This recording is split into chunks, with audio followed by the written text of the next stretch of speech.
یکی از بزرگترین و ترسناکترین کوسه های جهان. اگه شما هم دوست دارید این کوسه ترسناک و وحشتناک رو بشناسید، فقط کافیه تا آخرین ویدیو جذاب همراه من باشید.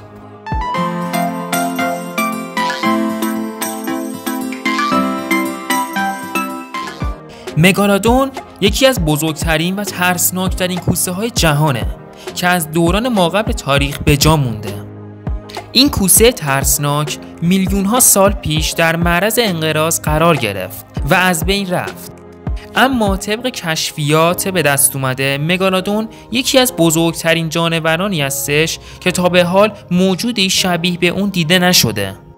گرچه این حیوان عظیم جثه دیگه وجود نداره، اما فسیل های به جا مونده از اون، به خصوص دندون های اون، به خوبی از قدرت و اباحت این جانور ترسناک حکایت میکنه.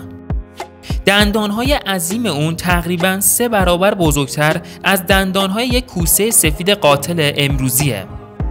شاید در نگاه اول بگید که این همون کوسه سفید امروزیه، ولی تفاوت های بسیار زیادی بین مگالودون و کوسه سفید وجود داره. برای مثال، مگالودون بین 18 تا 30 متر طول و نزدیک به 100 تن وزن داشته. بنابراین از لحاظ جثه، مگالودون نه تنها از کوسه سفید بلکه از تیرکس هم بزرگتره. آیا میدونید مگالودون ها کجا زندگی میکردن؟ مانند دایناسورها، مگالودون ها نیز گرما را دوست داشتن. لذا در دریاهای گرم و کم عمق که قسمت اعظمی از کره زمین رو پوشونده بود زندگی می‌کردند.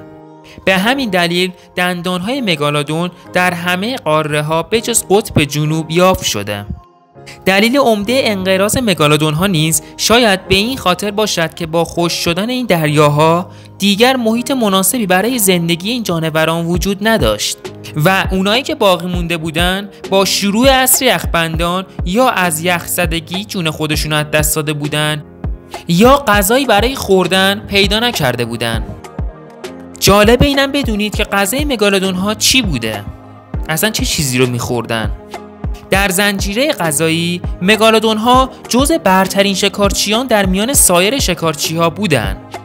اونا از دیگر پستانداران دریایی بزرگ مانند نهنگ و دلفین تغذیه می‌کردند و حتی امکان داره که دیگر کوسه‌ها را نیز به عنوان غذا شکار کرده و می‌خوردند. هر مگالودون 276 دندون داشت و از اونها برای گرفتن دم یا قسمت نازک بدن دیگر جانوران و خوردن اونها استفاده می‌کرد. اندازه، سرعت و قدرت کوسه مگالودون تحت بررسی حدود 16 متر طول و بیش از 61 تن وزن داشته.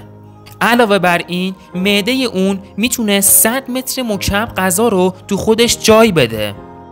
دانشمندان همچنین بر اساس سایر مهره‌های فسیلی جدا شده ادعا کردند که بزرگترین مگالودون به احتمال زیاد تا 20 متر هم طول داشته. با این وجود میتونسته دایناسور ترسناک منقرض شده تیرکس رو با 3 بار گاز زدن به طور کامل بخوره. حتما نظر خودتون رو در مورد مگالودون تو بخش کامنت ها به هم بگید. همراهی عزیزم، امیدوارم از این ویدیو خوشتون اومده باشه. اگه دوست داشتید این ویدیو رو لایک کنید و نکته مهم، حتما کانال یوتیوب رو سابسکرایب کنید و اون زنگوله کنارش هم روی همه قرار بدید تا وقتی ویدیو منتشر میکنم جزو نفرات اول باشید که اون ویدیو رو میبینید. خیلی دوستتون دارم، ازتون ممنونم که تا اینجای ویدیو همراه من بودید. تا ویدیو بعدی، فعلا خدا نگهدار.